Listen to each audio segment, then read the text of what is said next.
Anda tadi sesumbar mengatakan Kristen bukan agama. Berarti Kristen tidak bisa menjadi jalan keselamatan menuju surga. Kenapa? Karena syarat untuk masuk surga menurut Yesus harus punya agama, dan agamanya itu harus lebih baik dari ahli Taurat. Salam satu Tuhan. Sahabat dimanapun berada, saya mohon untuk mensubscribe, like, dan juga men-share channel kita ini. Saya, apakah benarkah Yesus itu Tuhan? Ya, tentunya saya datang ke sini sebagai orang Kristen Protestan. Maka saya akan berbicara bahwa Yesus itu tentu Tuhan. Tidak mungkin saya datang ke sini kalau saya Kristen Protestan mengatakan Yesus itu bukan Tuhan, kecuali mungkin denom-denom yang baru itu, ataupun denom yang di luar daripada Kristen itu sendiri. Nah, ketika dikatakan bahwa apakah Yesus itu Tuhan, di dalam perjanjian lama sudah banyak sekali bukti bahwa Yesus itu dinubuatkan sebagai Tuhan. Nah, di dalam perjanjian baru juga terklarifikasi oleh Petrus, oleh Yudas, oleh Yakobus bahwa Yesus itu adalah Tuhan. Nah, di dalam perjanjian lama, di dalam kitab Yesaya pasal 55 ayat 11, di sana dikatakan bahwa aku akan mengutus firmanku. Yang di situ artinya bahwa Sang Bapa itu akan mengutus firman-Nya yang keluar dari mulutnya. Dikatakan di situ, aku akan mengutus firmanku yang keluar dari mulutku, ia akan melakukan apa yang kukehendaki. Dan ia akan melakukan apa yang kukehendaki dan akan berhasil. Jadi kalau kita kutip di ayat Yesaya 55 ini, ayat 11 ini, tentunya jelas terklarifikasi bahwa Yesus di dalam perjanjian baru mengatakan dirinya adalah utusan. Makanya di sini terjadi suatu kesalahpahaman ketika Yesus mengatakan dirinya utusan. Karena jelas di dalam perjanjian lama, di dalam Yesaya 55 ayat 11, di sana Sang Bapa mengatakan, aku akan mengutus firmanku. Nah, di situ terklarifikasi bahwa siapa yang diutus itu. Yang diutus itu adalah firman-Nya Sang Bapa yang keluar dari mulutnya Sang Bapa. Jadi terklarifikasi di dalam perjanjian baru bahwa Yesus ini adalah yang keluar dari diri Bapa itu sendiri.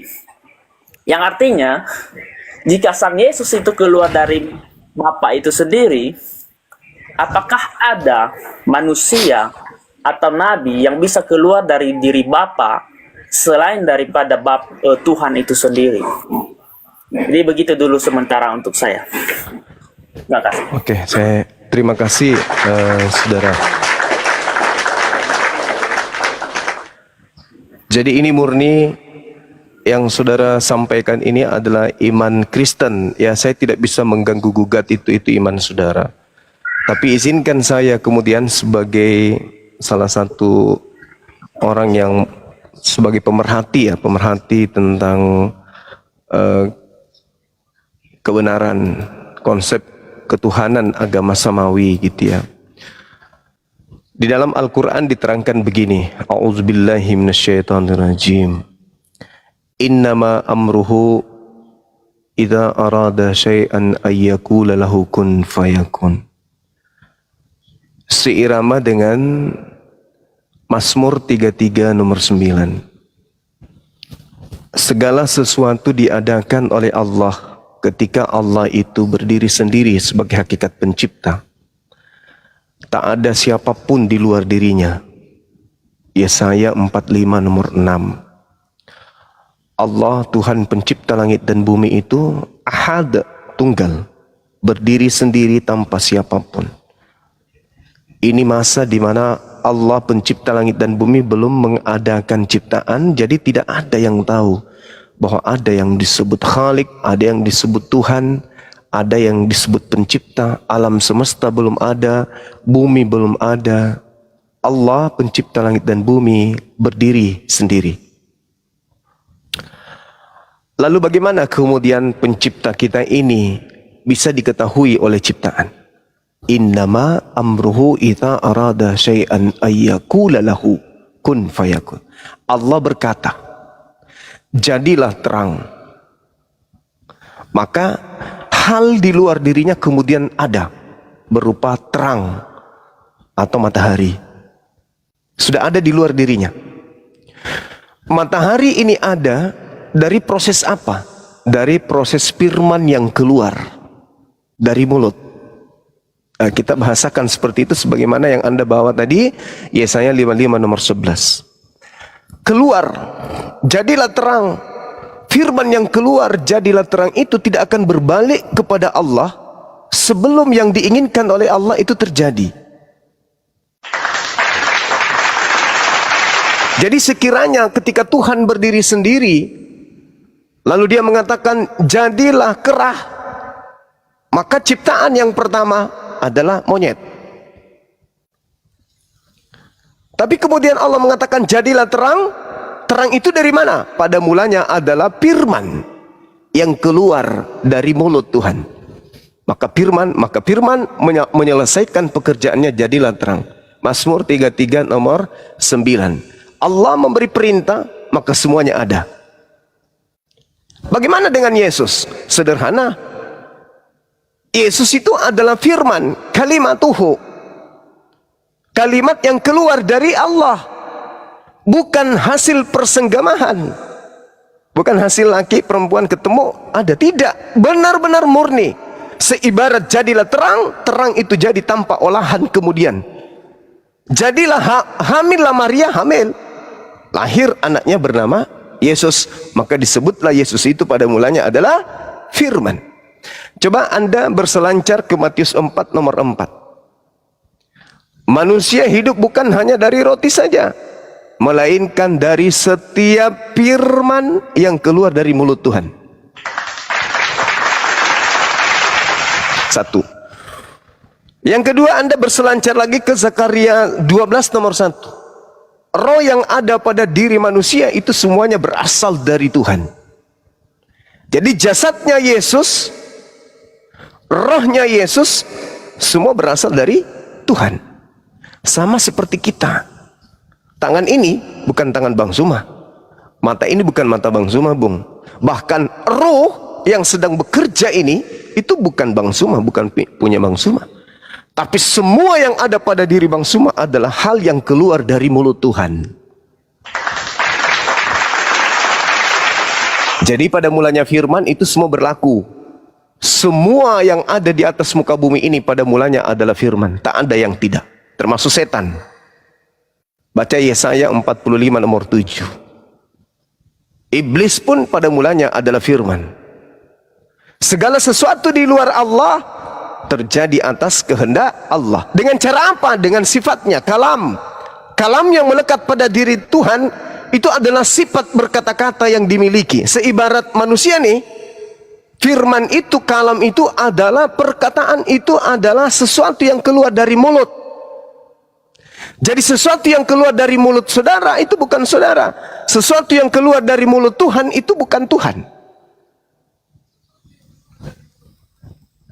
Mau bukti? Coba Anda berselancar ke Yohanes 8 nomor 42. Yohanes 8:42. Apa kata Yesus? Aku datang bukan atas kehendakku sendiri. Dah selesai. Tuhan ketika berdiri sendiri hanya memiliki satu kehendak. Nggak ada kehendak Tuhan lain.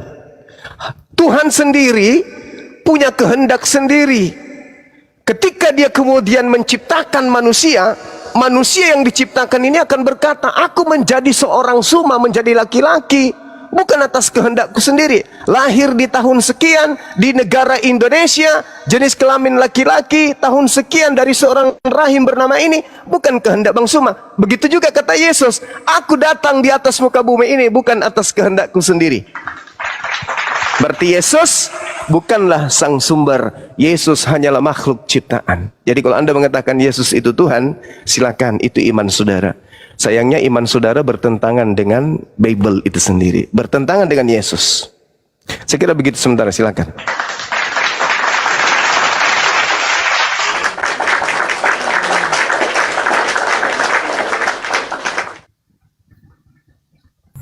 Iya Pak Berkat, silakan dia buka mic-nya Pak Berkat.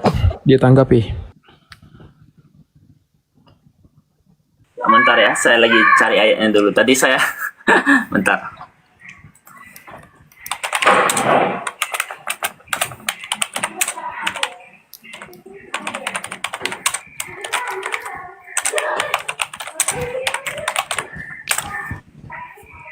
Mungkin ya dulu tolong simak sebentar. Saya lagi cari ayat. Ini sih satu poin yang saya tanggapi dari tentang narasi Bang Zuma.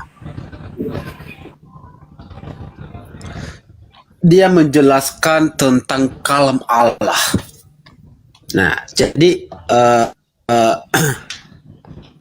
yang saya mau pengen tahu di sini tentang kalam Allah dan zatnya. Itu yang saya mau tahu di sini. Pertanyaan saya di sini tentang kalam dan zatnya. Tolong dijawab dengan jujur.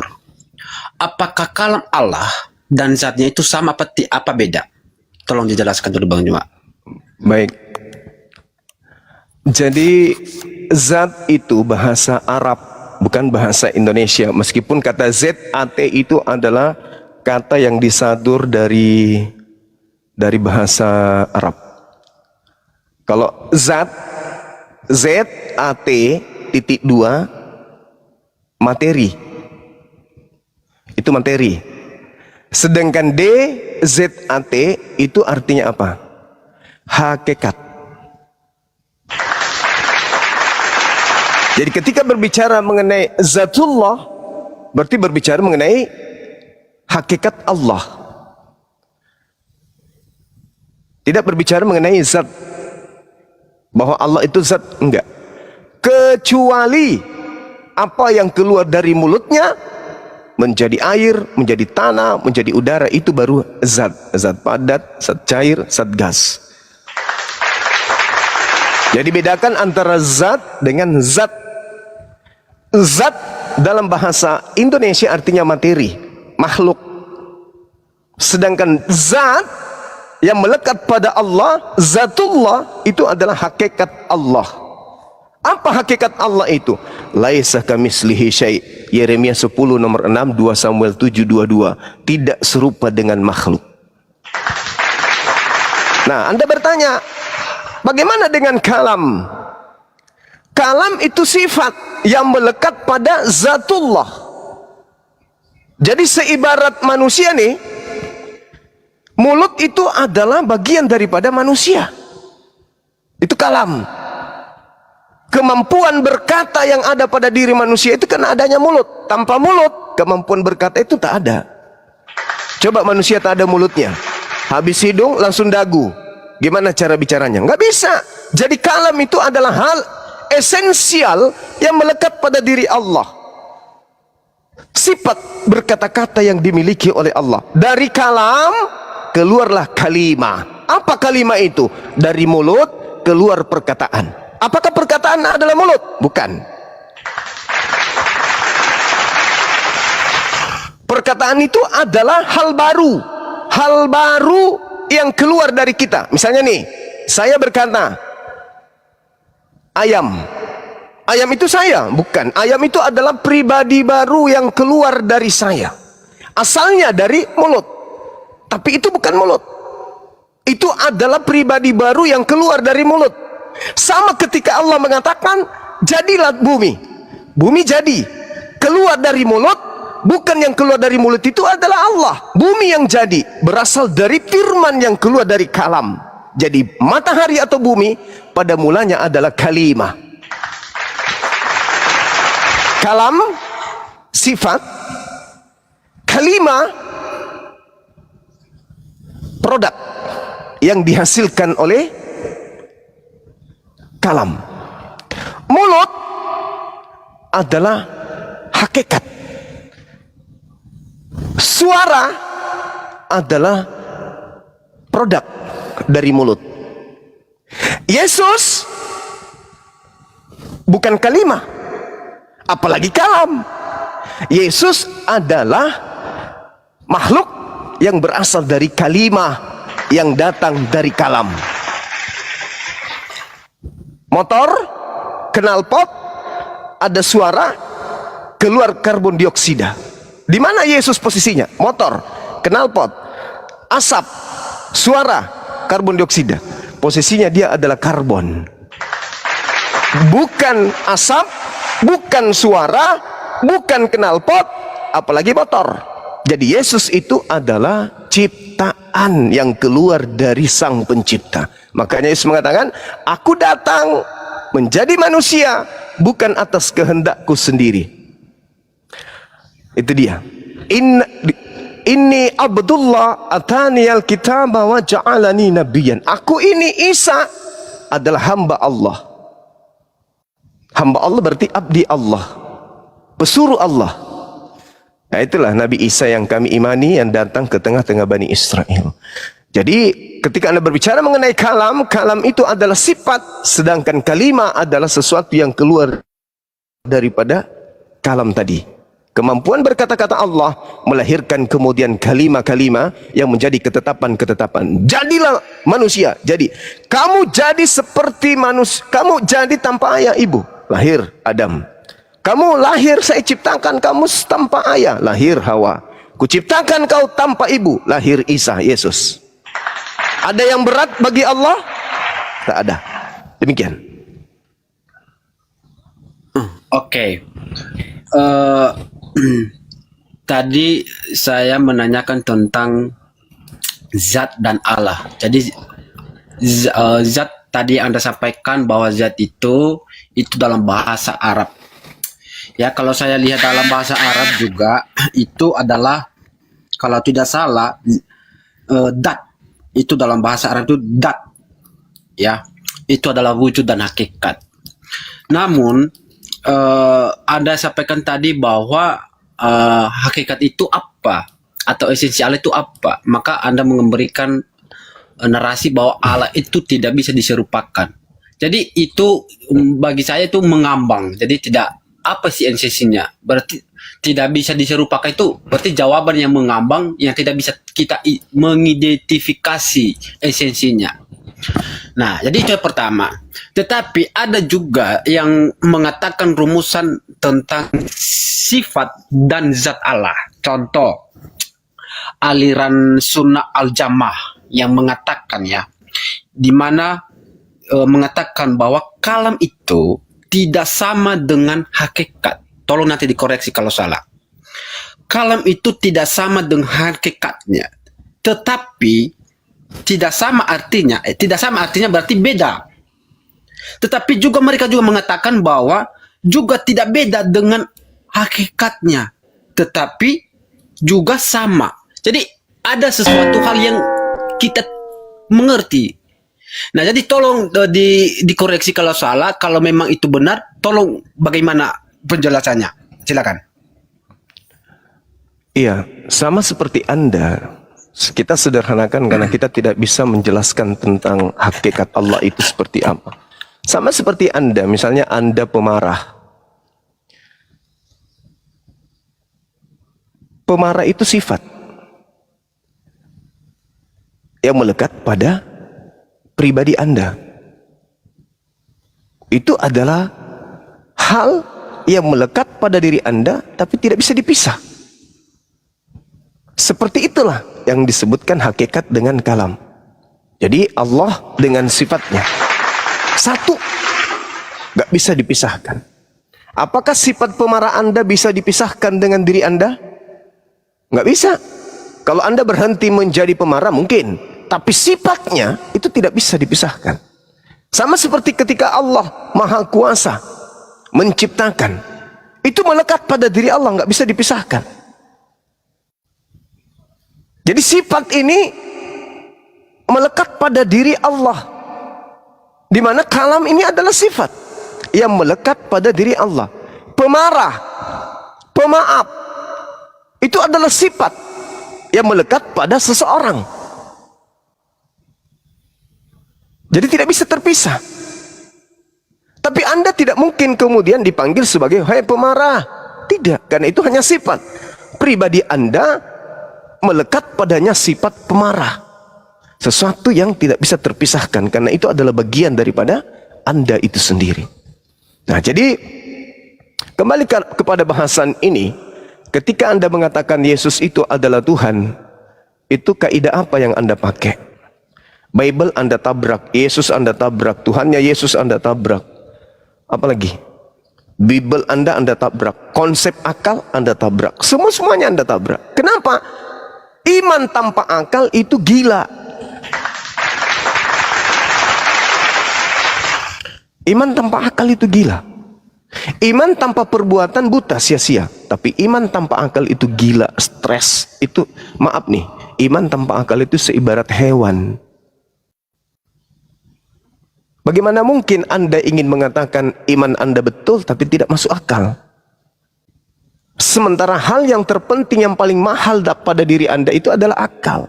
Anda ke warung memilih apa yang Anda ingin beli, pakai akal. Anda beli baju, Anda pilih pakai akal. Cari istri yang cantik, yang baik, dan seterusnya pakai akal. Giliran Tuhan, Anda nggak pakai akal.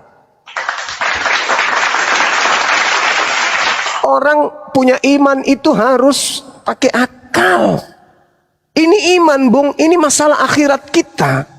Salah kita memilih Tuhan, kekal di neraka kita. Makanya bertuhan itu harus berakal. Yesus pun mengatakan, bukan, dalam kitab Matius, kasihi Tuhanmu dengan apa? Dengan iman. Iman nomor 2000. Akal dulu, baru diimani. Kalau dia masuk akal, baru diimani. Jangan diimani sesuatu itu tanpa akal. Contoh nih ya. Saya dikasih air putih 1 gelas. Saya imani air putih ini adalah air aqua murni. Saya minum karena modal iman. Murni, tapi ternyata dia adalah racun. Apa yang terjadi? Mati. Jadi sebelum Anda mengimani, mempercayai ini adalah air aqua yang murni, pakai akal dulu. Siapa yang kasih airnya? Dari mana airnya? Ya, apa tujuannya saya dikasih?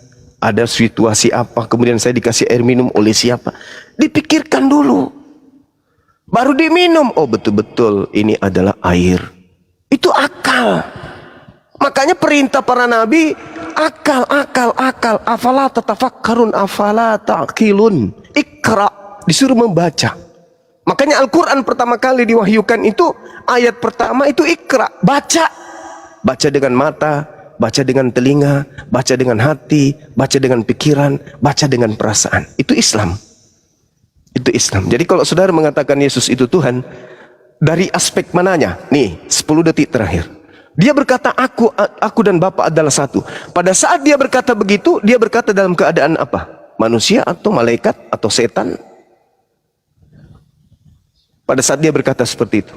Kepada aku diberikan kuasa, baik di langit maupun di bumi. Pada saat dia berucap seperti itu, dia dalam keadaan apa? Manusia. Jadi aspek Tuhannya mana? Hanya ada di doktrin, hanya ada di dogma. Kumpulan-kumpulan dogma dan doktrin hanya ada di gereja. Sehingga Yesus yang tadinya bukan Tuhan, menjadi Tuhan. Coba Anda tunjukkan dalilnya pengakuan Yesus, dia adalah Tuhan. Anda akan kesusahan, karena Yesus itu adalah orang suci. Yesus itu orang benar. Yesus itu orang yang dikasihi. Tidak mungkin dia berdusta. Mustahil itu. Tidak mungkin dia menyampaikan suatu perkataan yang tidak diajarkan oleh Tuhannya untuk ia katakan. Selalunya Yesus itu berkata benar. Yohanes 14:24, firman yang kau dengar dari mulutku bukan dari aku, tetapi dari dia yang telah mengutus aku. Tak berkata-kata sembarang dia. Yohanes 12:49, aku tidak berkata-kata dari diriku sendiri. Apa yang aku katakan adalah apa yang diperintahkan kepadaku untuk aku katakan, aku sampaikan. Wa qulil haqqu mir rabbikum. Kebenaran itu telah datang. Qala subhanaka ma yakunu li an aqula ma laysa li bihaqq. Aku nabi yang diutus kepada Bani Israel, tidak akan mungkin berkata-kata apa yang bukan hakku untuk aku katakan dan aku sampaikan. Nah, itulah yang Anda sebut Nabi Isa, Yesus, yang kami sebut Nabi Isa. Dia orang benar, dia orang jujur, dia orang dikasihi, orang dekat dengan Tuhan. Mustahil dia berdusta. Lalu dari mana Anda mendapatkan ilmu Yesus itu adalah Tuhan itu sendiri? Silakan.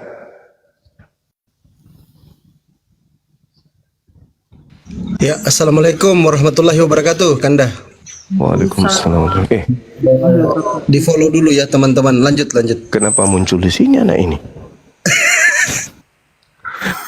Iya, silakan. Itu berhubung teman saya itu lagi sinyalnya merah. Iya, silakan, Dek, silakan. Ya. Ya. Tadi saya lagi cari ayat soalnya. Ya, silakan. Sudah ketemu? Oke. Bayahwa Elohim, Berwaha Kodes, Bayaswa Hamasya. Pada saat ini, tadi Bang Zuma mengatakan bahwa segala sesuatu itu dijadikan oleh firman itu. Tetapi ada suatu hal yang kita perlu pelajari di sana kalau kita memang manusia yang memakai akal. Kenapa? Apakah ketika Tuhan itu berfirman, suaranya itu yang menjadi benda? Itu yang perlu kita kutip. Misalnya dia berfirman nih ya. Misalnya jadilah terang.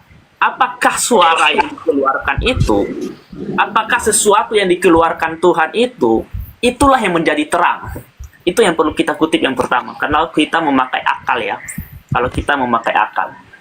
Karena jikalau memang suara Tuhan yang keluar itu yang menjadi benda, menjadi sesuatu, maka dapat dibuktikan bahwa segala sesuatu yang ada di alam dunia ini adalah Tuhan itu sendiri. Kenapa saya berani mengatakan seperti itu? Karena itu semua keluar dari Tuhan. Jikalau ada sesuatu yang keluar dari saya, bahasa saya, apapun yang keluar dari saya, termasuk rambut saya ini adalah saya. Nggak mungkin orang lain. Tetapi pertanyaannya, apakah karena firman itu menjadikan sesuatu, bukan firman itu yang menjadi benda? Itu yang dulu yang perlu kita ketahui. Nah, kalau kita melihat di dalam Yohanes tadi, di dalam Yohanes 1 pasal 1, di sana dikatakan, pada mulanya adalah firman. Firman itu bersama-sama dengan Allah. Dan firman itu adalah Allah. Jelas, Bang Zuma tidak percaya ini. Kenapa? Karena ini adalah bukan kitabnya si Zuma. Tetapi ini adalah kitabnya orang Kristen yang berusaha untuk dipelesetkan. Kenapa? Di sini sudah jelas dikatakan bahwa firman itu adalah Allah itu sendiri. Ini tidak ada hal yang perlu ditafsir-tafsirkan sedalam-dalam mungkin atau bagaimanapun, karena ini sudah eksplisit. Sudah sangat jelas di situ dikatakan bahwa firman itulah yang Allah itu sendiri. Perlu kita ketahui bahwa manusia itu tidak bisa terdiri dari satu saja. Di dalam satu manusia terdiri dari roh, jiwa, dan tubuh. Itu yang perlu kita pahami. Yang artinya di dalam hakikat Tuhan, ada berbagai macam yang terdiri di dalam diri Tuhan itu, termasuk sang firman itu sendiri. Dan firman itu adalah Tuhan. Kenapa? Roh saya adalah saya. Jiwa saya adalah saya. Nggak mungkin jiwa saya adalah Zuma, nggak mungkin. Jiwa saya adalah tetap saya, dan roh saya adalah saya. Itu yang perlu kita pahami dulu. Nah, ketika tadi saya mengutip di dalam Yesaya 15 ini, demikianlah firmanku yang keluar dari mulutku, ia tidak akan kembali kepadaku dengan sia-sia, tetapi ia melaksanakan apa yang kuhendaki dan akan berhasil dalam apa yang kusuruh kepadanya. Nah, Bang Zuma katakan tadi bahwa Yesus itu, seperti jikalau saya mengikuti seperti yang Bang Zuma katakan, bahwa ketika Tuhan itu berfirman, maka sesuatu itu jadi oleh firman itu sendiri. Maka saya mengatakan bahwa itu semua adalah Tuhan, termasuk ini pun saya katakan Tuhan. Kenapa? Karena ini terbuat dari alam, walaupun diproses oleh manusia itu sendiri. Nah, tetapi kita perlu kutip di situ bahwa ketika dia mengatakan bahwa segala sesuatu menjadi karena firman, bukan berarti firman itu yang telah jadi. Nah, bagaimana kita mengatakan bahwa Yesus itu bukan Tuhan? Di dalam Yohanes 14 ayat 1 dan seterusnya, di sana dikatakan, jangan gelisah hatimu. Percayalah kepada Allah, percaya juga kepadaku. Di rumah Bapakku banyak tempat tinggal. Jika tidak demikian, tentu aku mengatakannya kepadamu. Sebab aku pergi ke situ untuk menyediakan tempat bagimu. Perlu dikutip di sini, tidak ada seorang pun nabi atau tidak ada seorang pun manusia pun yang hebat di muka bumi ini, siapapun dia, saya belum pernah mendengar bahwa dia berani mengatakan saya akan menyediakan tempat bagimu. Boleh kita kutip ayatnya, di situ dikatakan di rumah Bapakku banyak tempat tinggal. Nah, mungkin bagi saudara-saudara muslim mengatakan ini kan sang bapaknya. Nah, tetapi jikalau kita membandingkan Yesus adalah utusannya, ini berbicara utusan dan Tuhan ya. Jikalau Yesus adalah utusan, maka saya berani berbicara Yesus tidak mempunyai hak untuk mengatakan bahwa saya akan menyediakan tempat bagimu. Tidak pernah.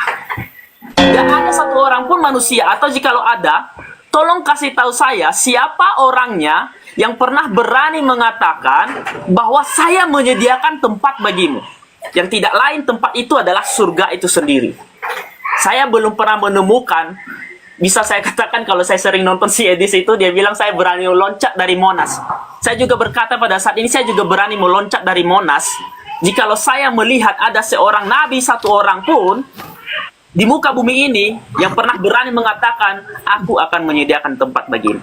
Nah, kalau kita tarik lebih dalam ayat firman Tuhan ini, di rumah Bapakku banyak tempat tinggal. Jika tidak demikian, tentu aku mengatakannya kepadamu. Sebab aku pergi ke situ untuk menyediakan tempat bagimu. Nah, pertanyaannya, kenapa sang Bapa itu selalu dianggap sebagai Bapa? Dan Yesus ini dianggap sebagai sang anak. Karena tidak ada seorang pun yang berhak mewarisi daripada sang Bapa itu selain daripada sang anak. Tidak ada. Saya tidak mungkin akan memberikan harta saya kepada orang lain kecuali kepada anak saya, kecuali saya tidak mempunyai anak.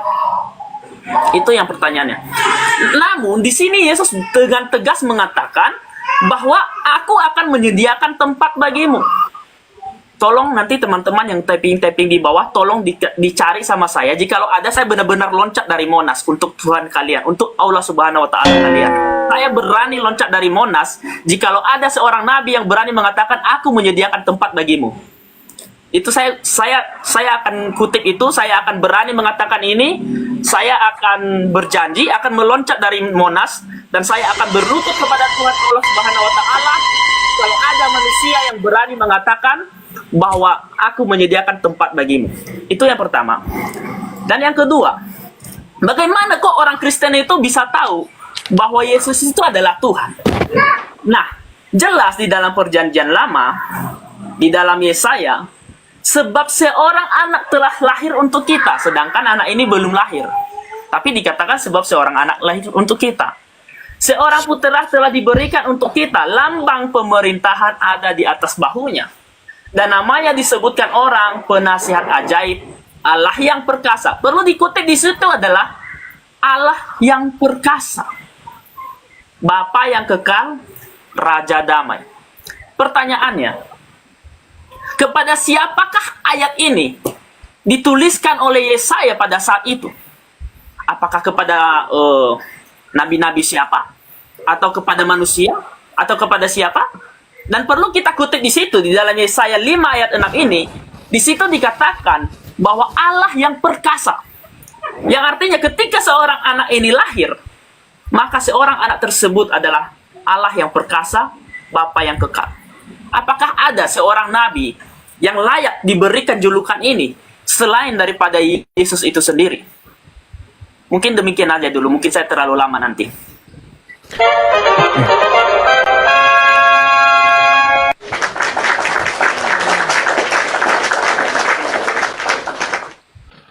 Anda mengatakan Anda akan loncat dari Monas kalau ada seorang nabi. Sebenarnya Anda sedang menjebak diri Anda. Pada saat Yesus berkata demikian, dia berkata sebagai manusia, bukan sebagai Tuhan.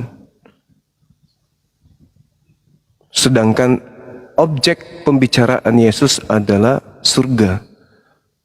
Dan audiensnya itu adalah Bani Israel, bukan Kristen. Itu yang harus dipahami. Kemudian, kalau Anda sesumbar mengatakan itu, di dalam hadits riwayat Muslim, baginda Rasulullah Muhammad SAW menjelaskan, jaminlah aku 6 perkara, maka aku akan jamin engkau surga. Yang pertama, amanah, jujur, jangan berzina. 6 perkara yang disampaikan oleh Rasulullah. Baihaqi juga meriwayatkan itu. Ya, tapi nggak perlulah Anda loncat ke Monas gara-gara itu. Karena ternyata ada orang yang menjamin surga ketika orang itu menjaga kelaminnya, menjaga mulutnya, menjaga kemudian amanah. Rasul mengatakan apa? Jaminlah aku 6 perkara, maka aku akan jamin engkau surga. Ini ucapan Rasulullah. Kemudian, kalau Anda mengatakan Anda akan loncat ketika ada ucapan seperti itu, Yesus hanya menempatkan dirinya sebagai nabi yang mengatakan di rumah Bapakku banyak tempat, di rumah Tuhanku banyak tempat. Yesus bertuhan, Anda tuhankan. Berarti Yesus tidak akan pernah memberikan tempat kepada Anda, karena Anda tidak melaksanakan apa yang Yesus perintahkan. Itu yang pertama. Yang kedua, untuk masuk ke dalam surga, dosa-dosa kita harus dihapuskan. Rasulullah Muhammad SAW jelas menerangkan dalam Al-Quranul Karim, Qul in kuntum tuhibbunallaha fattabi'uni yuhibbukumullah wa yaghfir lakum dzunubakum wallahu ghafurur rahim. Siapa yang ikut kepada Rasulullah, maka dia akan masuk ke dalam surga. Itu dalil.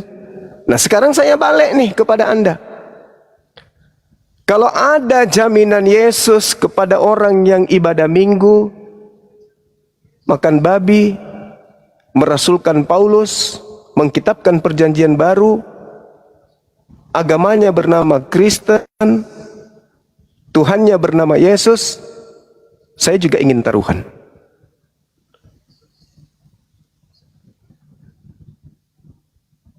Saya juga ingin taruhan. Kalau Anda loncat di Monas, kalau saya beda lagi. Saya akan membangun gereja untuk Anda ibadah. Tanpa perpuluhan dan saya akan jadi pendetanya di dalam. Ini ditonton oleh ribuan manusia. Sekarang tunjukkan jaminan itu. Ada. Kalau Yesus memberikan jaminan surga kepada yang bernama Kristen, kitabnya perjanjian baru, nama ibadahnya gereja, menuhankan Tuhan bernama Yesus, ya saya bangun gereja di Bolangi sana, ini disaksikan oleh orang, dan saya sendiri akan menjadi penginjil Anda di sana. Amin. Silakan Anda buktikan. Ada jaminan Yesus kepada orang Kristen? Enggak ada. Kemudian Anda mengatakan Anda akan loncat ke Monas ketika ada Rasulullah Muhammad SAW mengatakan, jaminlah aku 6 perkara, aku akan menjaminmu surga. Siapa yang mengikuti Nabi Muhammad SAW, wa yuzakkihim, akan disucikan dosa-dosanya, akan dibersihkan jiwanya. Itu dalil. Al-Jum'ah ayat kedua. Tadi Ali Imran ayat 31, Al-Maidah ayat 31. Nah, jelas itu, dalilnya ada. Tapi nggak usah loncat, kasihan Anda belum nikah. Jangan ikuti Edis. Edis itu orang nggak sehat. Dia itu ada gangguan jiwa. Nah, kemudian berbicara mengenai uraian yang panjang dari saudara. Sesuatu yang keluar dari Tuhan itu bukan Tuhan. Bukan Tuhan. Karena alam semesta ini semuanya keluar dari Tuhan. Diri Anda itu keluar dari Tuhan. Bukan keluar dari mana Anda itu. Tuhan yang menjadi sumber segala sesuatunya. Kita ini semuanya keluar dari Tuhan. Nah, nggak usah terlalu jauh. Kalau Anda mengatakan ini adalah rambut Anda, ini adalah bibir Anda, ini ada apa yang keluar dari Anda adalah Anda. Sekarang kalau Anda mengatakan yang keluar dari diri Anda itu adalah Anda, itu celaka itu nanti. Coba Anda keluarkan ludah dari mulut Anda. Simpan di lantai. Apakah itu adalah Anda? Yang keluar dari Anda itu adalah Anda. Coba Anda ke jamban. Jangan disiram air. Tengok. Itukah Anda? Bukan. Itu bukan Anda. Tapi kenapa ketika Anda di atas pohon, kemudian Anda meludah ke bawah, Pak Bom Bom ada di bawah, Begitu Anda teriaki bonbon, dia naik gini, mulut menganga, Anda meludah, masuk ke mulutnya. Yang dikejar bukan ludah Anda, tapi adalah Anda. Kenapa? Karena sumber ludah itu adalah Anda. Bukan berarti ludah itu adalah Anda. Makanya Anda yang dibal-balin sama bonbon. Bukan. Artinya apa? Segala sesuatu yang keluar dari Anda itu bukan Anda. Dari mata yang keluar bukan Anda, dari telinga bukan Anda, dari hidung bukan Anda, dari mulut bukan Anda, dari pantat juga bukan Anda. Bahaya kalau Anda mengatakan apa yang keluar dari Anda adalah Anda. Bahaya itu. Bahaya. Begitu juga Tuhan. Coba Anda cermati lagi. Di dalam Matius 4 nomor 4 itu.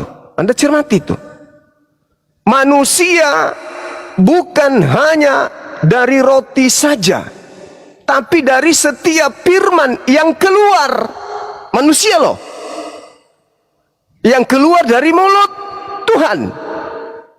Semua manusia keluar dari mulut Tuhan. Berupa apa? Berupa firman. Kata siapa? Kata Yesus. Masa Anda nggak percaya?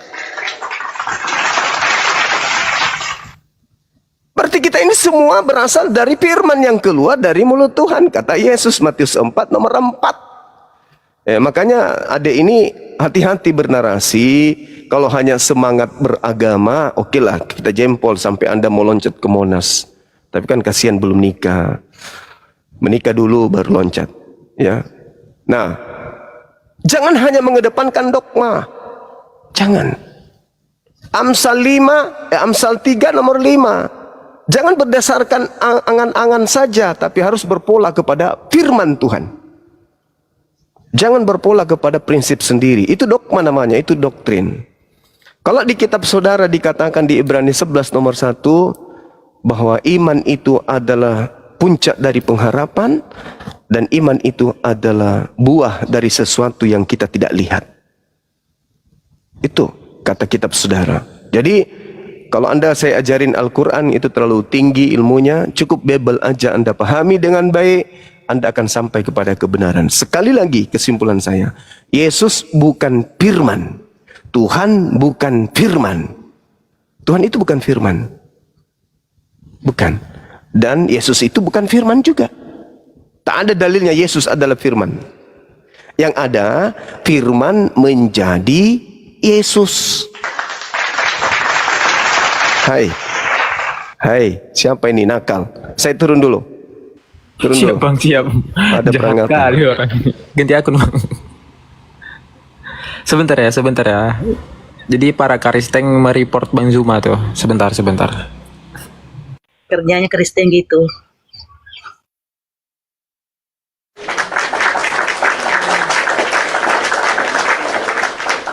Ya teman-teman tap-tap layar ya yang dibawa kawan-kawan muslim, aki-aki muslim tap-tap layar. Ya, assalamualaikum Maki Fandi. Assalamualaikum warahmatullahi wabarakatuh. Lanjut. Ya. Jadi gitu deh ya. Tidak ada dalil di dalam kitab Anda sendiri Yesus adalah firman. Pada mulanya adalah firman, firman itu bersama-sama dengan theos dan firman itu adalah theos. Firman adalah theos, kalam. Yang saya katakan tadi kalam. Kalam adalah theos, kalam adalah pencipta langit dan bumi. Artinya apa? Pencipta langit dan bumi memiliki sifat berkata-kata. Nah, coba Anda lihat di data nomor 14-nya. Dan firman itu telah menjadi. Nah, ada proses. Firman itu telah menjadi daging. Sirs dalam bahasa Yunani. Bukan menjadi manusia, tapi menjadi daging. Firman menjadi daging. Firman itu menjadi daging artinya sama seperti ini. Saya kasih analogi. Saya seorang pemimpin. Saya seorang arsitek. Saya banyak duit. Saya berkuasa. Apa yang saya katakan? Di sini saya ingin membangun sekolah. Apa yang terjadi? Karena kekuasaanku, punya duit, punya kekuatan. Saya bayar semua tukang-tukang mendirikan sekolah. Terbentuklah sekolah itu, orang datang kemudian mencatat. Sekolah ini pada mulanya adalah firman yang keluar dari mulut Bang Suma. Salah? Enggak. Yesus pada mulanya adalah firman, betul. Bangunan tadi pada mulanya adalah perkataan, betul. Negara kita ini pada mulanya perkataan, semuanya diawali dengan perkataan. Ya, jadi begitu ya, Dek, ya. Ketika dikatakan pada mulanya adalah firman, firman itu bersama-sama dengan Tuhan, dan firman itu adalah Tuhan, dan firman itu telah menjadi manusia. Maksudnya, mulut bersama-sama dengan kita. Mulut kemudian mengeluarkan ucapan. Maka apa yang keluar dari mulut kita itulah yang terjadi. Jadi bangunan, jadi bangunan. Tuhan, Maria hamil. Untuk mengetahui implementasi apa yang saya sampaikan, apakah Yesus ini keluar dari mulut Tuhan atau tidak, maka Anda lihat, Yesus ini keluar jatuh dari mulut Tuhan dari langit, atau Yesus ini keluar dari rahim manusia. Kalau Anda mengatakan bahwa Yesus keluar dari mulut Tuhan, berarti dia harus berupa manusia jatuh dari langit. Ketika ia jatuh dari langit, bayi sampai di bumi, rambutnya sudah putih, sudah gondrong dia, sudah berkumis, sudah berjenggot. Ketika dia ada di bumi, karena jatuh dari langit, seperti itu. Ya, ibarat telur dibuang dari atas, begitu sampai di bawah sudah menjadi ayam jantan. Tapi faktanya apa? Masuk ke dalam rahim Maria dulu, digodok 9 bulan. Habis itu baru keluar. Berarti firman yang keluar dari mulut Tuhan itu bukan Yesus. Firman yang keluar dari mulut Tuhan itu adalah, wahai Maria, pada bulan ke-6 Malaikat Gabriel datang kepada Maria pada seorang perawan bernama Maryam. Apa kata Gabriel? Wahai Maryam, engkau akan hamil. Kata Maryam, oh mustahil, bagaimana mungkin saya hamil? Saya tidak ada suami, saya tidak disentuh laki-laki. Apa kata Gabriel? Roh Elohim berkuasa atasmu. Maksudnya apa? Kekuasaan Allah menghendaki. Jadi ketika Gabriel datang kepada Maria, firman disampaikan kepada Maria, Maria, Tuhan menghendaki engkau hamil. Nah itu firmannya. Firman Tuhannya itu, katakan kepada Maria, aku ingin dia hamil dan melahirkan seorang manusia bernama Yesus. Datanglah firman itu diantar oleh Gabriel. Maria, Tuhanmu menginginkan engkau hamil. Hamil. Lahir manusia. Lahir manusia. Jadi yang keluar dari rahim Maria itu bukan firman, tapi hasil dari firman. Makanya dikatakan pada mulanya firman. Bukan, Yesus itu bukan firman. Tak ada dalilnya Yesus itu firman, tak ada. Yesus itu penerima firman. Segala firman yang engkau berikan kepadaku, tuh. Jadi dia adalah nabi yang lahir berkat firman. Firman Tuhan, kehendak Tuhan. Maria hamil, hamil. Untuk apa sih kau melahirkan Maria, Yesus secara ajaib? Untuk sebagai nabiku, wakilku, dutaku, untuk menyampaikan firmanku kepada Bani Israel. Makanya Yesus mengatakan, Yohanes 8:42, aku datang bukan atas kehendakku sendiri. Dia datang ke dunia bukan atas kehendakku sendiri. Kalau Yesus itu yang adalah Tuhan itu sendiri, maka dia akan berkata, aku datang menjadi manusia atas kehendakku sendiri. Tapi kan dia mengatakan bukan atas kehendakku, berarti bukan Tuhan. Dan lagi-lagi Yesus manusia, bukan Tuhan. Sementara Tuhan bukan manusia. Bilangan 23 nomor 19. Tuhan bukan manusia dan bukan anak manusia. Yesus manusia dan anak manusia. Nah itu, silakan. Minum dulu.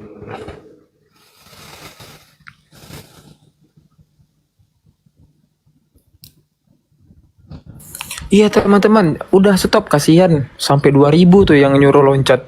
Bang Berkat pun tak apa-apa nyuruh minta-minta lompat itu. Kasihan tuh, benar kata Bang Zuma tuh. Dia sampai 2000, hampir 3000 yang nyuruh loncat itu. Silakan ditanggapi Bang Berkat.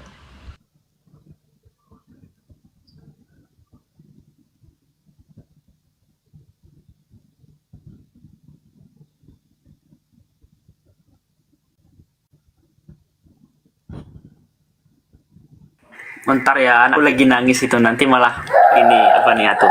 Lagi nangis, terdengar nggak? Nanti itu lalu ini nih. Oh iya, terdengar. Nggak kena report kan nanti ini? Iya benar. Bentar ya. Oke. Si Raid. Selamat siang si Raid. Halo, selamat siang. Iya, dari Protestan atau Katolik? Jelaslah orang HKBP nih. Oh, HKBP. Oke, Protestan ya. Siap. Oke, Tiara.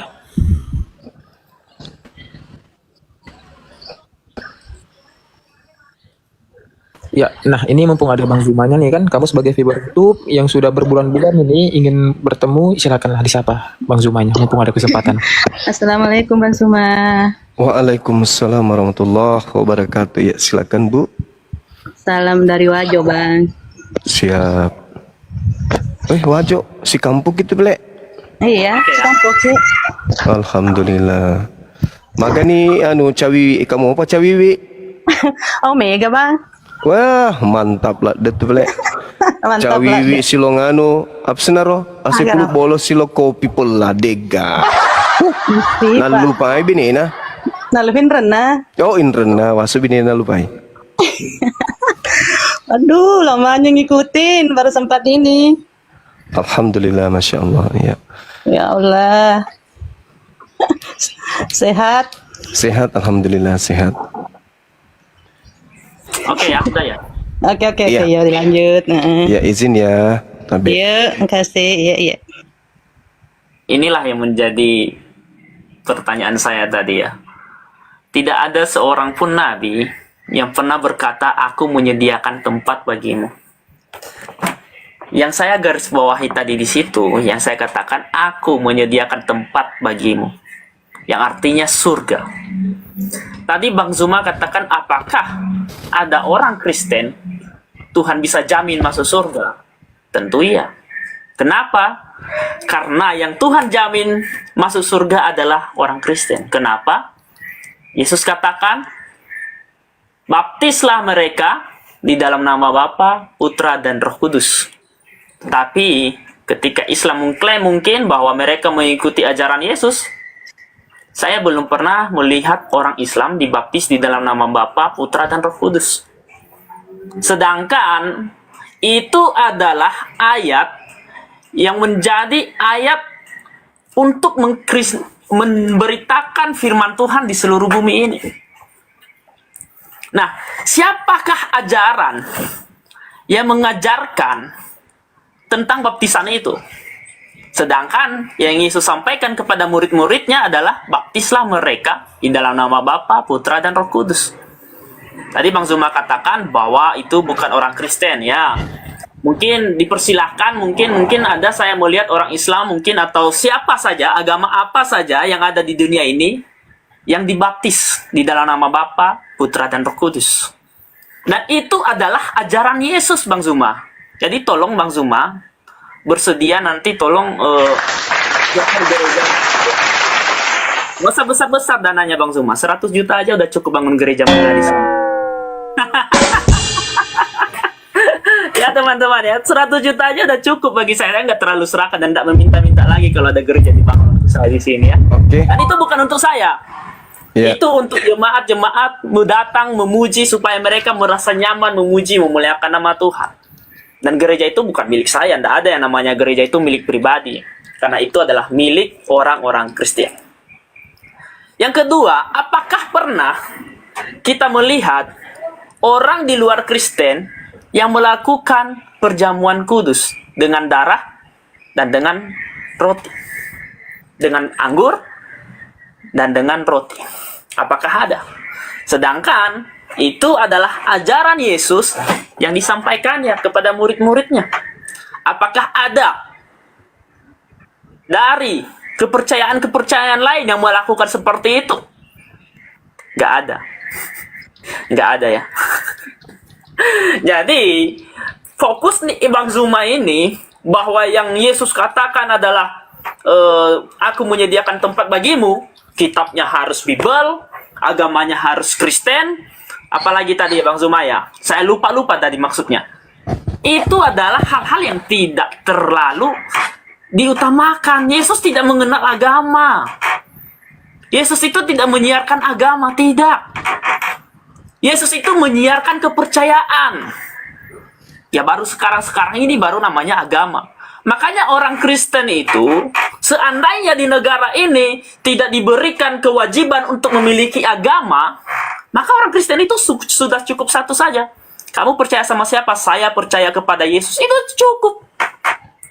Yesus ingat ketika Yesus menyampaikan, jadikanlah seluruh bangsa muridku. Tidak pernah Yesus katakan, jadikanlah seluruh bangsa menjadi agama ini. Nggak pernah. Karena kenapa? agama itu bukanlah sesuatu hal yang sangat penting. Biarpun misalnya begini, saya agama Buddha, tetapi kalau saya percaya Yesus nggak masalah. Karena agama bukan suatu patokan, agama bukan suatu tolak ukur untuk datang kepada Tuhan.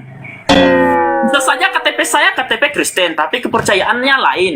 Banyak itu. Terus terang nih saya berkata, banyak itu di dalam umat-umat Muslim yang KTP-nya masih Islam, tetapi dia datangnya ke gereja. Kalau ditanya agamanya apa? Agama Islam. Masih ada itu, saya waktu itu ada buktinya di gereja kami di sini, tapi saya sudah tidak ada di situ lagi sekarang. KTP-nya itu masih Islam, bro. Apakah itu agamanya Islam? Ya. Tapi dia percaya Yesus. Jadi yang Yesus butuhkan adalah untuk datang kepada dia di dalam roh dan kebenaran, bukan dengan mengatakan nanti ketika masuk surga, agamamu apa? Coba kasih contoh waktu Yesus dia bilang pada hari terakhir nanti akan banyak orang yang datang kepada aku berseru-seru kepada aku, Tuhan, Tuhan. Dia tidak berkata apa agamamu, tidak ada di sana dikatakan di mana apa agamamu, tidak ada.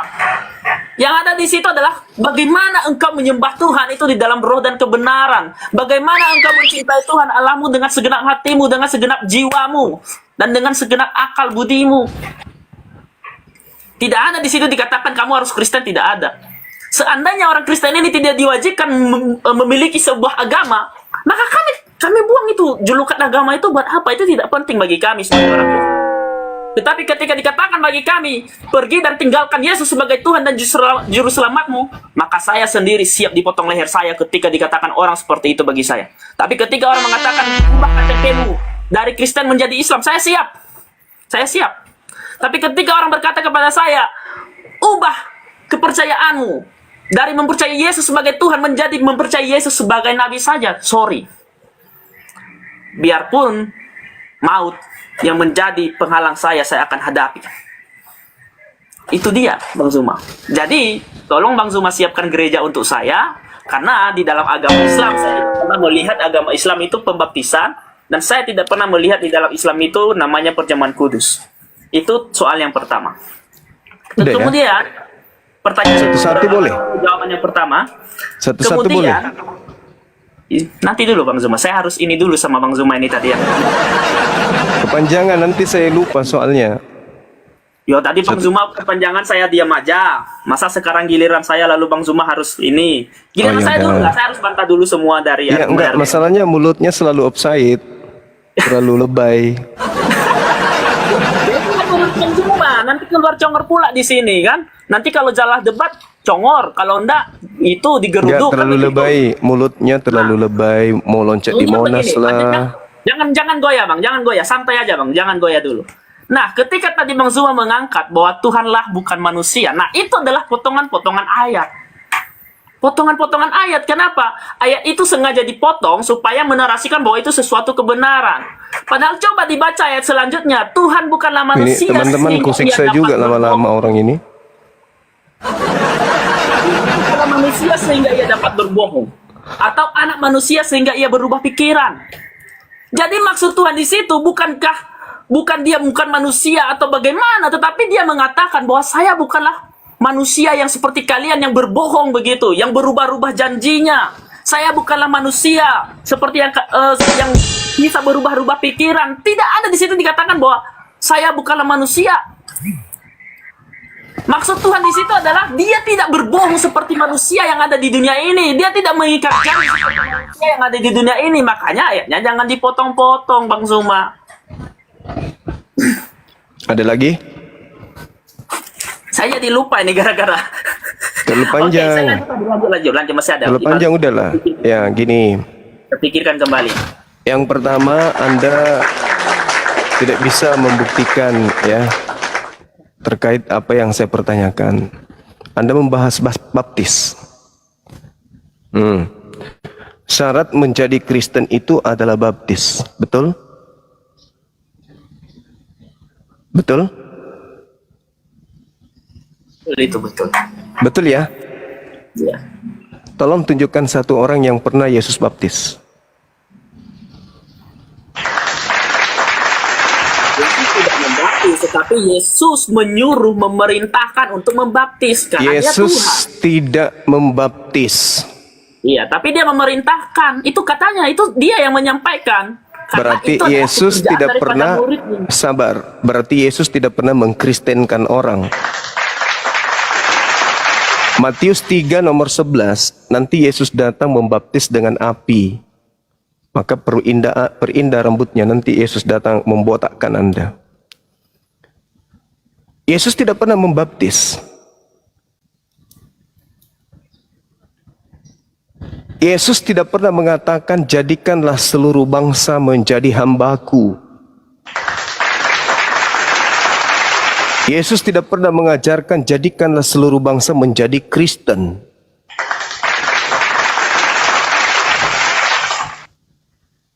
Syarat menjadi Kristen baptis. Yesus tidak pernah membaptis. Yesus tidak pernah mengkristenkan orang. Sekarang tak ajarin. Baptis berasal dari bahasa Yunani, artinya baptiso. Apa artinya baptiso? Paham? Pembasuhan. Oke? Ketika ada dalil sisipan di Matius 28 yang Anda bawa, dan juga Markus 16 nomor 16, baptislah dia dalam nama Bapa, nama Anak dan Roh Kudus. Bukan disuruh menyembah Anak dan Roh Kudus bermerpati. Basuh dia dengan nama Bapa, Tuhan satu-satunya, Anak sebagai Rasulnya, Roh Kudus sebagai penghubung pengantar firman. Bukan dijadikan sebagai Tuhan. Umat Islam sudah melakukan pembasuhan. Setiap umat Islam beribadah dibasuh dulu. Wudhu. Oke, kemudian dibasuh, mereka mengimani Allah satu-satunya Tuhan, mengimani Isa utusan Tuhan, mengimani Roh Kudus sebagai penyampai firman. Kalau Anda mengimani tiga-tiganya Tuhan, dari mana dalilnya? Oke, jadi tak ada dalil jadikanlah seluruh bangsa jadi Kristen, tak ada. Jadikanlah bangsa muridku, jadikanlah murid seluruh bangsa muridku. Mateteo, coba Anda sedikit berselancar ke original teksnya. Matius 28 nomor 19 ada kata mateteo. Mateteo artinya apa? Jadikanlah murid. Jadi terjemahan yang betul, jadikanlah murid seluruh bangsa muridku. Berapa bangsa murid Yesus? 12 bangsa. Benyamin, Yusuf, ya, 12 bangsa. Bukan bangsa Batak, bangsa Toraja, bukan. 12 bangsa murid Yesus ini harus dijadikan murid semua. Bukan seluruh bangsa Indonesia, bukan. Anda salah memahami, makanya baca original teks supaya Anda paham. Itu yang pertama. Yang kedua, Matius 28 nomor 9 itu, nomor 19 itu, sisipan tidak ditemukan di Kode Sinaiticus dan Vatikanus. Itu penambahan. Itu tidak ada itu. Itu hanya ditambah-tambahkan. Matius 28 itu hanya sampai data nomor 15 di manuskrip tertua. Baptislah dalam nama Bapa, itu juga sisipan. Markus 16 itu hanya sampai data nomor 8. Nomor 9 sampai nomor 20 itu tambahan. Tunjukkan data ke saya kalau itu ada. Nggak akan pernah Anda temukan. Sampai 2 hari sebelum kiamat. Itu tak ada. Ya. Kemudian, jadikan murid. Nah, itu dia. Jadikanlah seluruh bangsa menjadi murid. Murid itu harus menundukkan dirinya. Baca Yohanes 10 nomor 27. Aku mengenal muridku, mereka mendengarkan aku. Mendengarkan. Anda pernah mendengarkan Yesus? Enggak. Anda mendengarkan pendeta. Muridku itu mendengarkan aku dan mengikuti aku. Mengikuti aku. Mengikuti artinya apa? Murid itu harus menjadi Yudaism, bukan menjadi Kristen. Kemudian, agama tidak menjamin, kata siapa? Kata Anda kan? Karena Kristen bukan agama Yesus. Karena Anda malu membawa nama Kristen di sini. Karena Yesus tidak mengajarkan Kristen. Yang mengajarkan Kristen itu adalah Paulus. Mari kita buktikan kalau Yesus mengajarkan agama. Baca, buka Bibelmu sekarang, Matius 5 nomor 20. Jika hidup keagamaanmu tidak lebih baik dari ahli Taurat, kamu tidak akan masuk ke dalam surga. Berarti syarat masuk surga menurut Yesus harus beragama. Ternyata Kristen bukan agama. Kristen tidak memenuhi syarat. Ada 2 syarat untuk masuk surga menurut Yesus berdasarkan Matius 20, Bung. Matius 5 nomor 20. Yang pertama harus beragama dulu. Yang kedua agamanya harus lebih baik daripada ahli Taurat. Kristen agama? Bukan. Berarti Kristen tidak lolos. Syarat pertama Kristen tidak lolos. Apalagi syarat kedua. Oke? Anda tadi sesumbar mengatakan Kristen bukan agama. Oke, baik. Berarti Kristen tidak bisa menjadi jalan keselamatan menuju surga. Kenapa? Karena syarat untuk masuk surga menurut Yesus harus punya agama, dan agamanya itu harus lebih baik dari ahli Taurat. Nah, sekarang saya hantam rahang Anda pelan-pelan. Anda terlalu sesumbar. Ketika Yesus berkata di dalam Matius 23 nomor 2, nomor 3, jangan kau mengikuti orang Farisi dan ahli Taurat. Mereka duduk di kursi Musa, tetapi mereka tidak mempraktekkan ajaran Taurat. Jangan. Sedangkan Kristen hari ini menganggap hukum Taurat itu sampah. Pertanyaan saya kepada saudara, di dalam Matius 23 tadi nomor 15, Yesus mengutuk ahli Taurat, Yesus mengutuk orang Farisi, Yesus mengutuk orang munafik, Yesus mengutuk orang yang nyeberangi lautan, Yesus mengutuk yang memiliki pengikut di luar Bani Israel, di luar Yahudi, kemudian 2 kali lebih jahat daripada ahli Taurat itu sendiri. Pertanyaan saya, siapa ahli Taurat dari kalangan Farisi yang menjelajahi daratan, menyeberangi lautan? Dan apa nama agama yang diajarkan di luar daripada Yahudi? Silakan.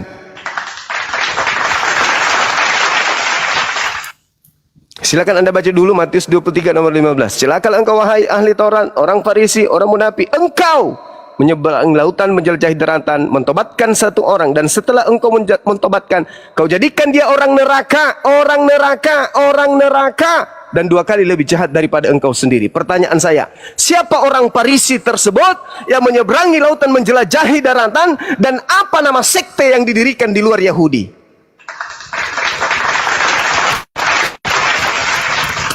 Silakan.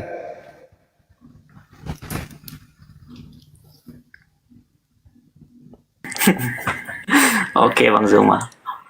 Ini tadi Bang Zuma selalu membawa ke dalam versi asli ya, versi asli Alkitab. Tetapi sekali dibicara keagamaanmu langsung dibahas itu adalah agama. Nah, inilah yang menjadi kacau balaunya. Kenapa? Kok jadi saya yang kacau? Kitab LAI itu ditulis oleh lembaga Alkitab untuk orang bisa memahami dengan keadaan sekarang, dengan relevansi sekarang, dengan bahasa-bahasa sekarang, supaya dapat mudah dimaknai dan dimengerti. Namun, jika kita melihat di dalam bahasa aslinya, sebenarnya itu bukan agama. Tadi saya sudah mengatakan itu bukan agama. Di sana dikatakan adalah dikaiosine, yang artinya adalah kebenaran. Namun ketika kita juga berbicara, ketika kita melihat terjemahan di dalam bahasa Ibrani, di sana dikatakan sedekah. Jadi di situ dia tidak berbicara tentang agama. Di situ Tuhan Yesus berbicara, jikalau sedekahmu tidak melebihi daripada orang Farisi dan ahli Taurat. Ya, coba ya, mana ya? Jadi kata agama itu salah di situ.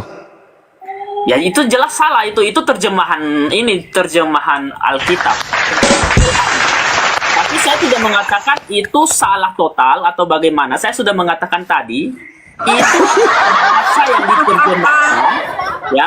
Itu adalah bahasa yang diterjemahkan supaya orang mudah dimengerti. Karena ketika kita mengatakan kebenaran, maka bisa disangkut pautkan dengan keagamaan di dalam sekarang ini.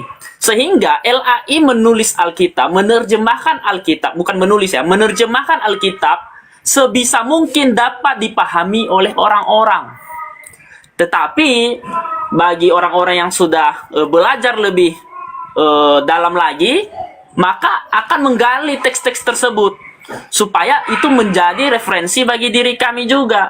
Ternyata itu adalah dikaiosne, yang artinya kebenaran. Kemudian kalau kita melihat di dalam terjemahan Ibrani juga sedekah. Siapkan baju. Itu yang pertama. Yang artinya bahwa Yesus di situ bukan berkata tentang keagamaan, tetapi kepercayaan, kebenaran. Makanya Yesus katakan, jikalau hidup keagamaanmu tidak melebihi daripada orang Farisi dan oleh Taurat. Dia berkata begitu. Itu dulu yang perlu dikutip. Saya lupa tadi mencatat apa-apa tadi kata Bang Zuma ini. Nah, iya, oke. Apakah Muslim dibaptis ketika mereka membasuh dirinya? Ya, apakah Muslim ketika membasuh dirinya itu Bayahua Elohim, Bayasua Masya, Baveruha Kodes? Saya mengatakan tadi itu bukan hanya berbicara basuh, tetapi di situ ada makna yang tidak bisa dilepaskan di situ, yaitu membaptis dengan nama. Dengan nama siapa? Saya tidak pernah melihat di situ dengan nama Allah Subhanahu wa taala, tidak pernah. Tapi dia menulis di situ di dalam nama Bapa, yang artinya Bapa itu siapa? Yahweh Elohim. Di dalam nama anak itu siapa? Yesua Masya. Kemudian siapa lagi? Veruah Hakodes. Jadi saya tidak pernah melihat orang Muslim itu dibaptis dengan itu. Saya tidak pernah melihat. Kemudian saya juga tidak pernah melihat orang Muslim mengikuti ajaran Yesus, di mana orang Muslim itu menerima perjamuan kudus. Kalau ada, saya masuk Islam. Saya siap masuk Islam. Atau enggak, kalau kalian suruh saya loncat dari Monas, saya siap loncat dari Monas. Kemudian mulai lagi anak-anak peteos mulai lagi. Muhammad yang Bazuma bawa tadi, dia tidak memberikan tempat, tetapi hanya menjamin di situ. Yang artinya tidak ada bukti yang konkret bahwa dia dapat. Saya minta tempat untuk Kristen mana? Ucapan gini. Terlalu panjang Anda membual. Kesimpulannya aja dulu. Tolong tunjukkan di mana Yesus menjamin tempat orang Kristen. Di mana Yesus pernah berbicara sabar dulu. Di mana Yesus pernah berbicara kepada di mana Yesus pernah berbicara kepada non-Yahudi pada saat dia penginjilan?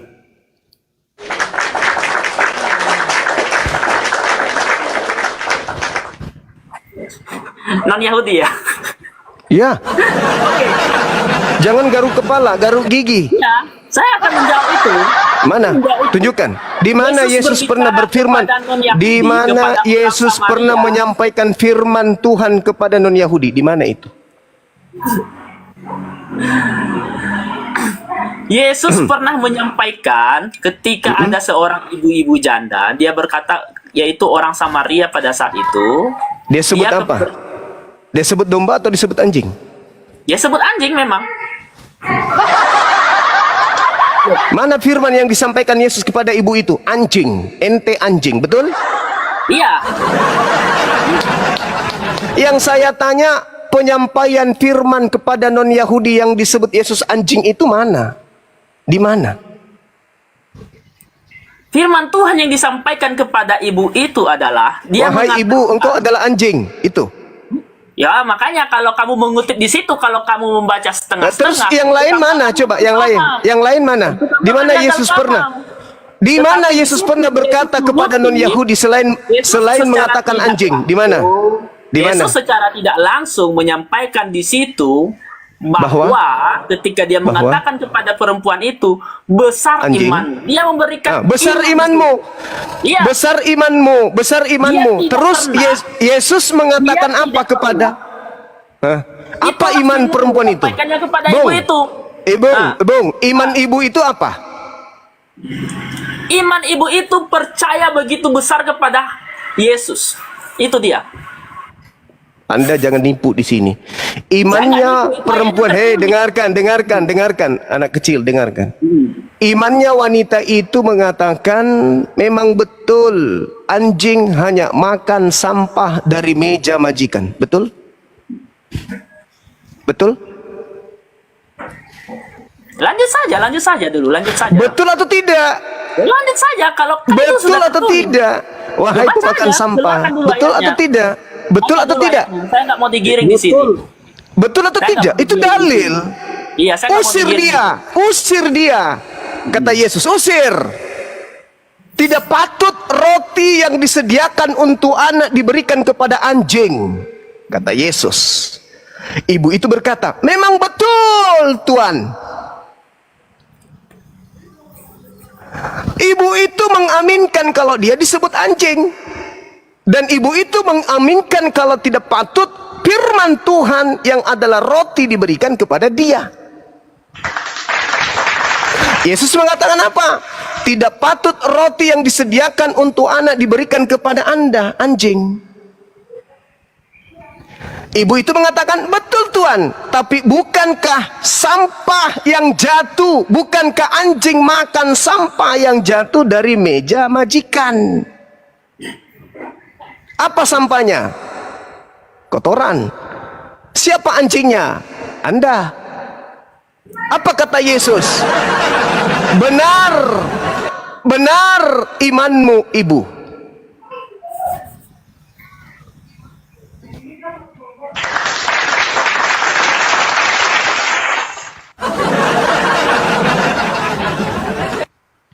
Mau kemana? Monas loncat. Anda mau kemana?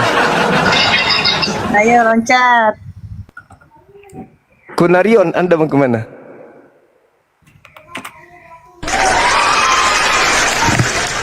Udah ya teman-teman, kebetulan saya ada meeting.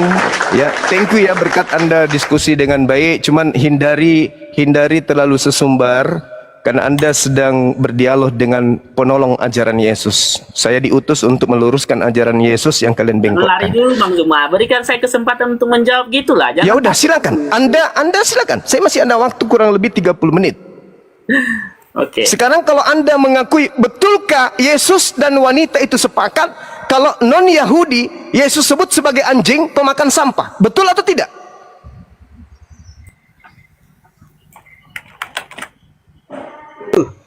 Anda hentikan aja diskusi ini. Enggak. Saya di situ. Poin saya di situ. Kristen ini bukan ajaran Yesus. Kristen adalah anjing yang makan sampah dari meja Bani Israel.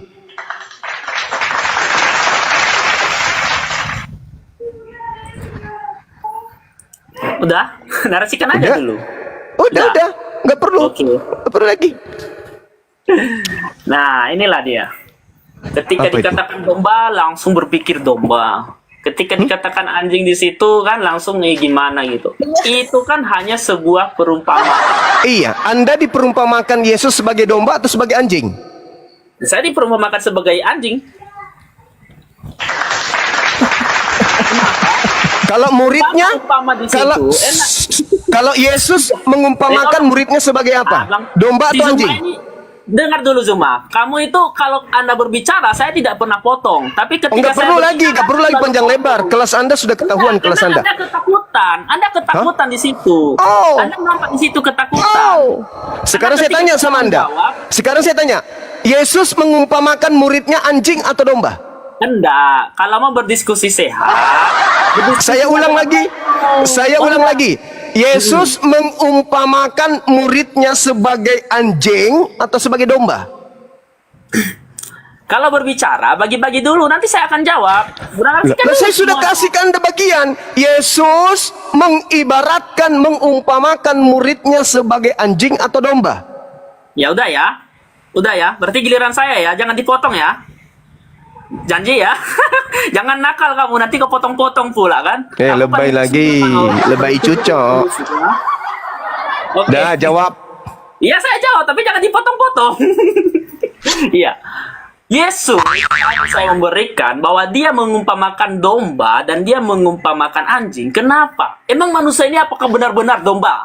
Apakah Pertanyaan saya, Yesus mengumpamakan muridnya, jangan kemana-mana. Tidak kondusif. Jangan gentar imanmu ketika kita menjabarkan. Jangan gentar imanmu. Itu namanya diskusi Pertanyaan saya, Anda, Yesus makanya saya mengumpamakan. jawab. Makanya ketika saya menjawab, Anda diam Yesus dulu. mengumpama. Saya sudah menyebutkan kata umpama loh, mengibaratkan, mengkiaskan, menggambarkan. Nggak usah kau terangkan lagi.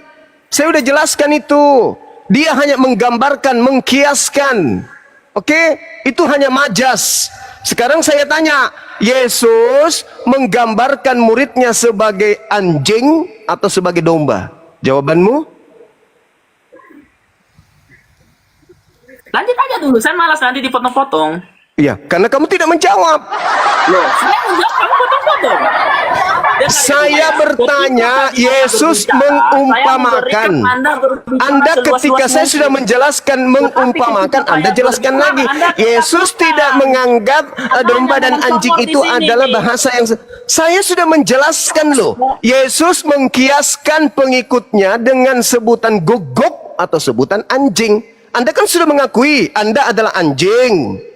Sudah, sekarang muridnya. Apakah Yesus mengibaratkan muridnya guguk atau mengibaratkan muridnya domba? Silakan saudaraku anjing. Saudaraku berkat, Anda jawab. Silakan.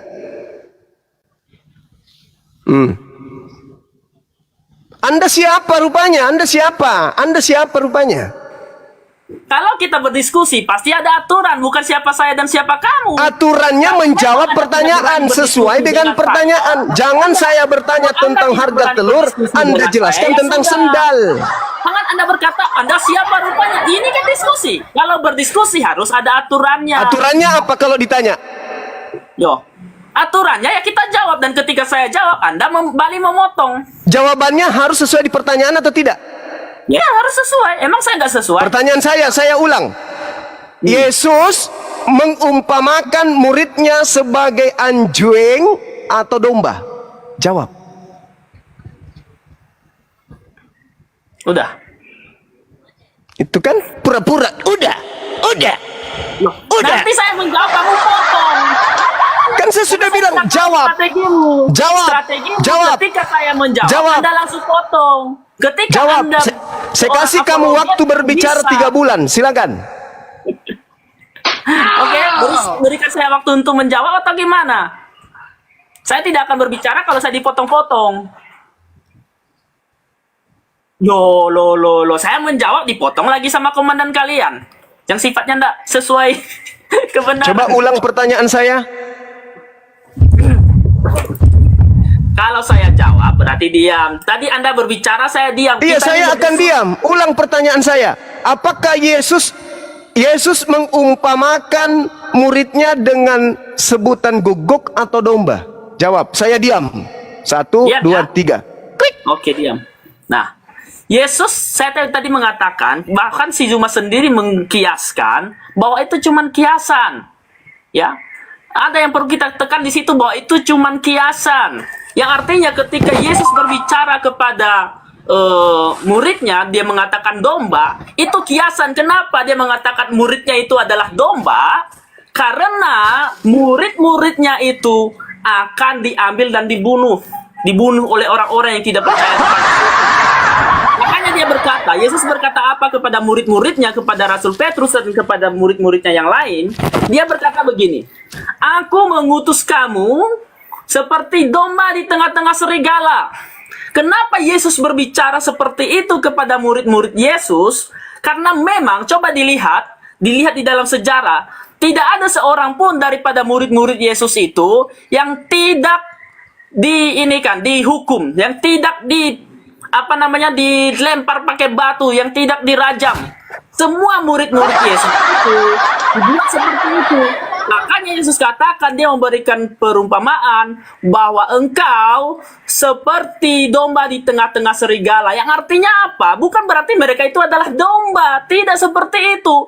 Itu adalah hanya kiasan semata. Nah, ketika tadi Bang Zuma menyampaikan tentang anjing itu juga kiasan. Karena kenapa? Memang orang yang di luar daripada Petrus itu, mulai dari sekarang itu ada yang namanya mengkiaskan seperti anjing. Coba lihat ketika perang salib. Ya, ketika perang salib, orang Kristen itu diam. Orang Kristen itu tidak diam.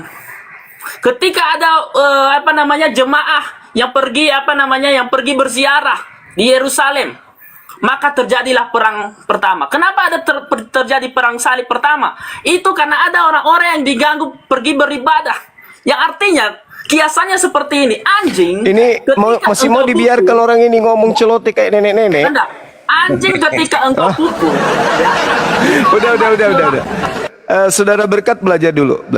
Anda adalah seguguk. Belajar. Belajar ya bro, Anda dulu. sengaja memframingkan sesuatu gitu ya. Anda belajar dulu. Anda sudah mengakui Anda anjing. Murid Yesus domba, udah selesai. Anjing, domba beda. Domba Bani Israel, Yeremia 50 nomor 17 yang disebut domba Bani Yakub. Anda Bani apa? Anda bukan domba, Anda anjing sesuai dengan pengakuan Anda. Jadi sudahlah ya, Anda sudah mewakili Dosma. Dosma itu karena dia Kristen berarti dia juga seekor guguk, sama seperti Anda. Maaf ya Bang, Matius 15 nomor 24, aku Yesus hanya diutus kepada domba, tidak pernah diutus kepada guguk. Maaf ya, Kristen tidak punya kelas di tempat pengajaran Yesus. Yesus guru, tak ada muridnya pemakan anjing, tak ada muridnya pemakan babi, tak ada muridnya sekolah minggu, tak ada murid yang mempertuhankan manusia. Jadi Anda dengan Yesus beda kelas. Anda adalah anjing serigala yang nyamar domba. Maaf ya kawan, bro. Anda belajar lagi ya. Kalau perlu panggil orang yang hebat di Kristen itu. Jangan lari kamu. Ketika Anda mau framing seperti itu, apakah juga Muhammad domba, bro? Di mana dalilnya? No, saya pun bertanya, apakah juga Muhammad domba? Kalian kan berbicara gini ya. Kalian kan berbicara. Ini si anjing ini sudah mulai mau menghina ini si anjing. Datanya.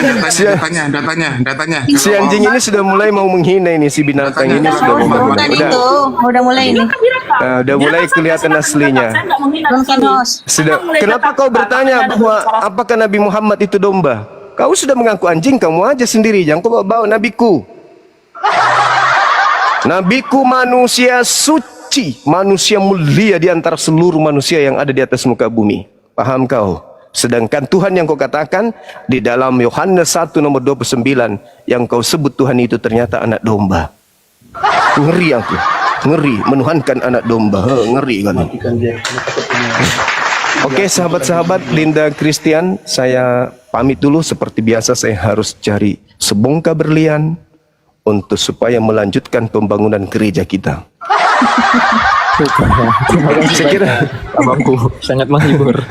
Ya Masya Allah. Saya kira begitu ya Dinda ya. Saya harus turun, saya harus ada pekerjaan nih. Udah 3 pekan saya tidak berkunjung ke kampus saya. Saya harus menjenguk anak-anak saya di sana.